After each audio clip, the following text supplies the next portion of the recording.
Bom dia, hoje eu vou falar sobre a introdução à ética. A ética é uma área da filosofia que estuda o certo e o errado. Ela faz a gente refletir sobre nossas atitudes e sobre nossas escolhas. É importante não confundir ética com moral. As morais são as regras importantes que são costumes da sociedade. Já a ética analisa as regras e questiona se elas estão realmente corretas. Também temos liberdade para escolher como agir, mas precisamos assumir as consequências de nossas decisões. Existe o determinismo, que diz que as nossas ações são influenciadas pela família, pela educação, pela cultura e pela genética. Já o livre-árbitro, que defende o mesmo com as influências, ainda temos liberdade para decidir. Um exemplo é do filme Minority Report, que levanta uma pergunta: é justo prender alguém antes do crime acontecer? A ética nos ajuda a pensar antes de agir e viver de forma justa em nossa sociedade. Muito obrigado.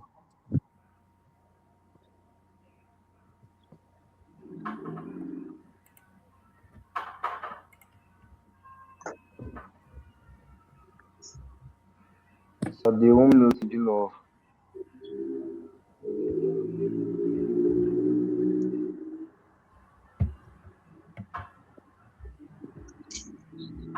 Eu vou apresentar um pouco sobre a ética de Aristóteles, um dos filósofos mais importantes da Grécia Antiga. A sua ética busca responder a seguinte pergunta: como podemos viver uma vida boa e feliz? Primeiramente, a gente tem que falar sobre sistemas teológicos. A palavra grego telos, que significa finalidade. Para Aristóteles, todas as ações têm um objetivo. A gente sempre faz algo buscando algum bem. Por exemplo, a gente estuda para adquirir conhecimento, trabalha para proporcionar uma qualidade de vida boa e tudo isso para alcançar um bem maior, a nossa felicidade.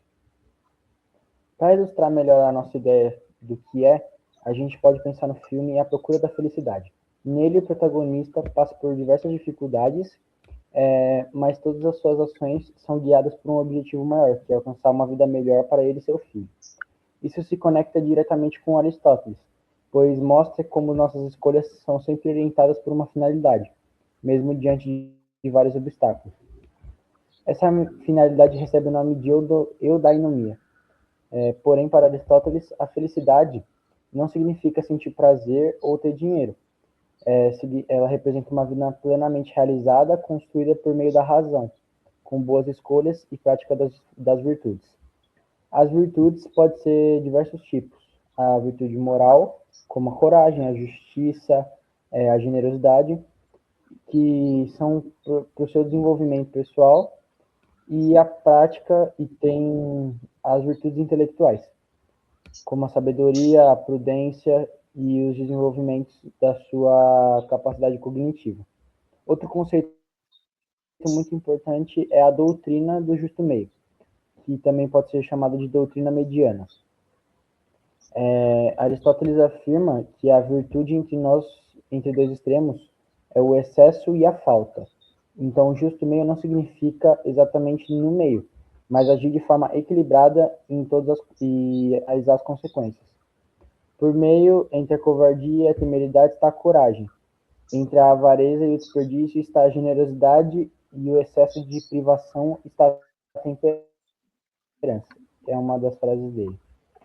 Mas quem ajuda a gente a encontrar a razão no equilíbrio? A resposta é a própria razão. Segundo Aristóteles, ela diferencia os seres humanos dos animais. A razão nos orienta nas nossas escolhas, controla os nossos impulsos e ajuda a gente a agir com prudência e equilíbrio. No final, Aristóteles afirma que ninguém nasce virtuoso. As virtudes são construídas ao longo da vida por meio da repetição de boas ações. Ou seja, primeiro realizamos uma boa ação, depois repetimos essa ação e ela se transforma em um hábito e o hábito forma o nosso caráter. Aristóteles ensina que a verdadeira felicidade não depende da riqueza, da fama ou dos prazeres passageiros. Ela é alcançada quando usamos razão e praticamos virtudes, buscando o nosso equilíbrio pessoal e em nossas atitudes.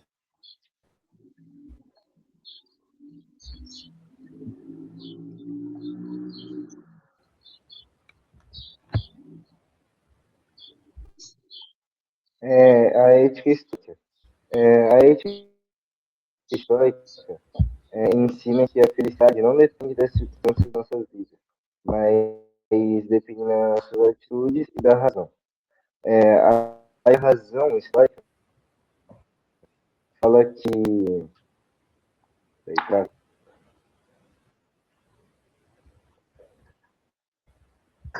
A razão estoica é a guia da nossa vida, ela nos ajuda a distinguir o que depende de nós e o que não depende. Como, por exemplo, a opinião dos outros não depende de nós, mas as nossas atitudes e a gente faz depende de nós, depende da nossa razão. Alguns exemplos de razão estoica é a sabedoria, que é fazer boas escolhas. Também tem a justiça, que é sempre agir com honestidade e respeito. Também tem a coragem, que é enfrentar as dificuldades da vida. E também tem temperança, que é o equilíbrio na vida. Nem tanto de algo, mas também não pouco. Manter sempre o equilíbrio.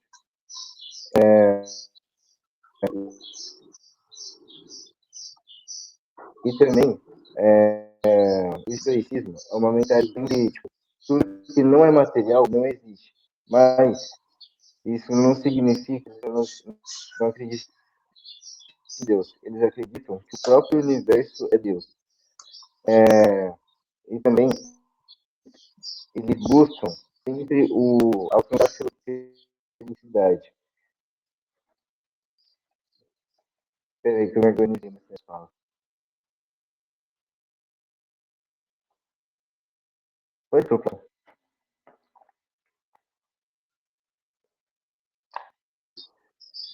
Eu vou falar sobre o epicurismo. O epicurismo foi criado pelo filósofo grego Epicuro por volta do século IV a.C. Muitas pessoas ouvem a palavra prazer e é remetida a diversão, luxo ou exageros. Mas na ideia de Epicuro, o verdadeiro prazer era muito mais simples. Ele acreditava que a felicidade vinha de viver com tranquilidade, sem dores físicas e sem preocupações desnecessárias. O epicurismo tem como principal objetivo alcançar a felicidade. E para Epicuro, isso acontece quando a pessoa vive de forma equilibrada, aproveitando o que realmente é importante. Eu vou falar sobre um pouco da moderação. Epicuro dizia que a gente precisava aprender a controlar os nossos desejos. Isso porque nem tudo que a gente quer realmente faz bem para nós. Muitas vezes, quando vamos em busca de algo em excesso, acaba trazendo mais sofrimento do que felicidade. Por isso, ele teve que dividir os desejos em três tipos. O primeiro são os desejos naturais e necessários, que são como, por exemplo, alimentação, lugar para morar, saúde e amizade. Essas são necessidades básicas e importantes para que qualquer pessoa viva bem. Segundo Epicuro, quando essas necessidades estão satisfeitas, já temos uma base para sermos felizes. Depois vêm os desejos naturais, mas não necessários. Um exemplo seria comer uma comida muito sofisticada ou ter mais conforto do que realmente precisamos. Essas coisas podem ser agradáveis, mas não são essenciais. Se retirarem isso de nós, ainda poderemos viver felizes. E por último, temos os desejos que não são naturais nem necessários, como querer riqueza sem limites, fama ou muito poder. Epicuro dizia que esses desejos normalmente nunca são totalmente satisfeitos. Quanto mais a pessoa consegue, mais ela quer. Isso acaba gerando ansiedade, estresse e preocupação. Por isso, o princípio do epicurismo é sempre escolher os prazeres que vão trazer benefícios duradouros e evitar aqueles que podem causar problemas ou sofrimentos no futuro. Outro conceito muito importante é o tetrafarmacon, que significa os quatro remédios. Eles funcionam como quatro ensinamentos para ajudar a pessoa a viver de forma mais tranquila. O primeiro remédio é não temer os deuses, pois para Epicuro os deuses não existem e também não interferem na vida das pessoas. O segundo remédio é não temer a morte, pois para Epicuro a morte não deve ser motivo de medo, pois quando estamos vivos ela não chegou e quando ela chega não estamos vivos para senti-la. O terceiro diz que o bem é fácil de alcançar, porque aquilo que realmente precisamos para viver bem é simples. Não é preciso ter muito dinheiro ou muitos bens para ser feliz. O quarto diz que a dor é suportável. Segundo Epicuro, quando a dor é muito intensa, normalmente ela dura pouco. E quando ela dura mais, acaba que nós conseguimos aprender a lidar com ela. Também temos dois conceitos muito importantes, que é a aponia e ataraxia. A aponia representa a ausência de dor física, ou seja, quando o nosso corpo está saudável e nossas necessidades básicas estão atendidas. Já estamos vivendo um dos maiores prazeres. Já na ataraxia, representa a tranquilidade da mente. É quando conseguimos viver sem medo, sem ansiedade e sem preocupações que possam atrapalhar na nossa paz. Por isso, Epicuro dizia que o prazer é o bem supremo. Mas esse prazer não significa viver em exagero, buscando luxo o tempo todo. O verdadeiro prazer é viver com equilíbrio, saúde, amizade e paz de espírito. A principal mensagem do epicurismo é que a felicidade não depende de ter o que queremos, mas de saber valorizar aquilo que realmente é necessário. Quando aprendemos a controlar nossos desejos e buscamos uma vida simples, equilibrada e tranquila, conseguimos viver de forma muito mais feliz. Um exemplo de epicurismo em filmes é o filme Na Natureza Selvagem, de 2007. Ele é um dos filmes que busca criticar exageradamente a busca por dinheiro, mostra que a felicidade pode estar em uma vida simples, valoriza a liberdade e o contato com a natureza. Mas, contanto, o protagonista leva essa ideia ao extremo, algo que Epicuro não defendia, pois ele pregava o equilíbrio, não o isolamento completo.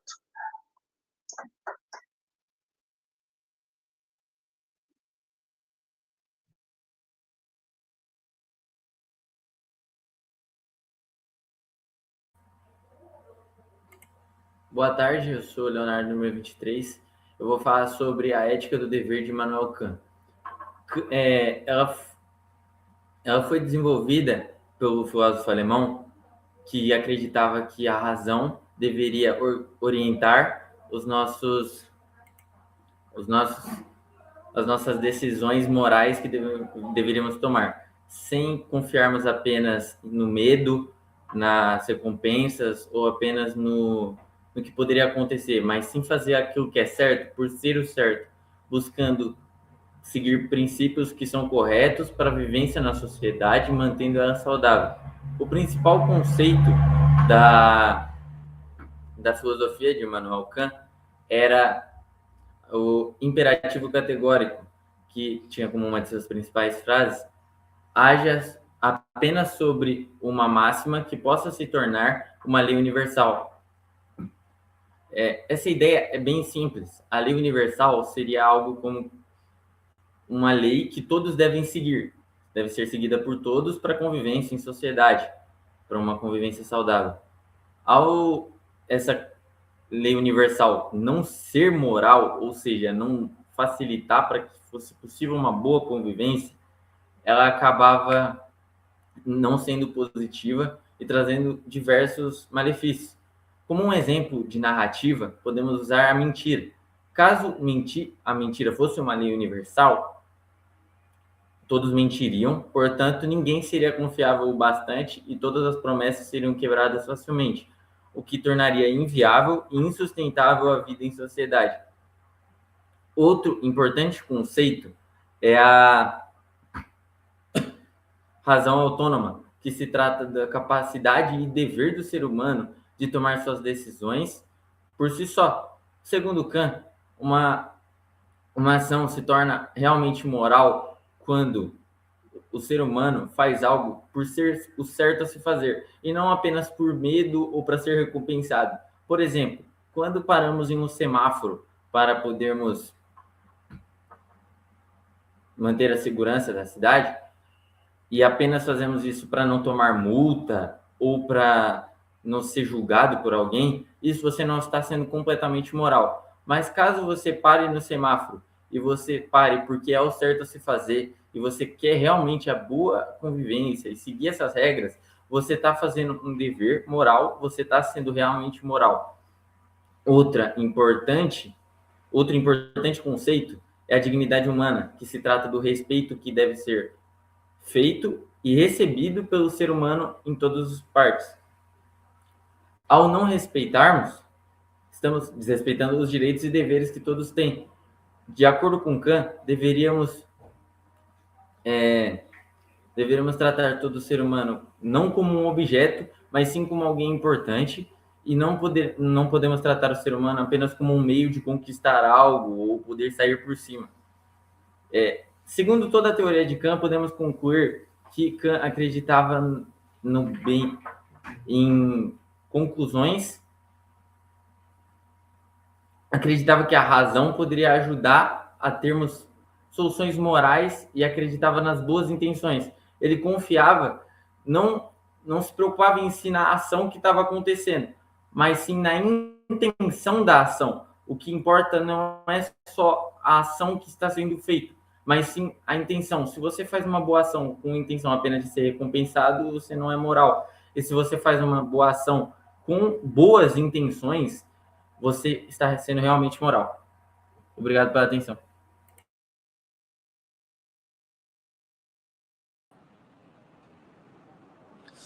Eu vou falar sobre a ética utilitarista. John Stuart Mill foi um filósofo inglês do século XIX. Ele foi um dos principais representantes do utilitarismo. Sua teoria ética busca responder o que torna uma ação moralmente correta. Para Mill, o objetivo da moral é promover a felicidade e reduzir o sofrimento das pessoas. O principal conceito da sua teoria é o princípio da utilidade. Esse princípio afirma que uma ação é correta quando aumenta a felicidade e errada quando aumenta a dor ou sofrimento. A felicidade é considerada o bem mais importante e deve orientar decisões humanas.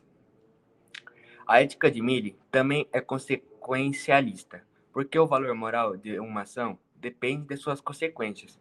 Isso significa que não basta ter uma boa intenção. É preciso analisar os resultados que a ação produz. Uma ação será considerada moralmente correta se gerar consequências positivas para as pessoas envolvidas.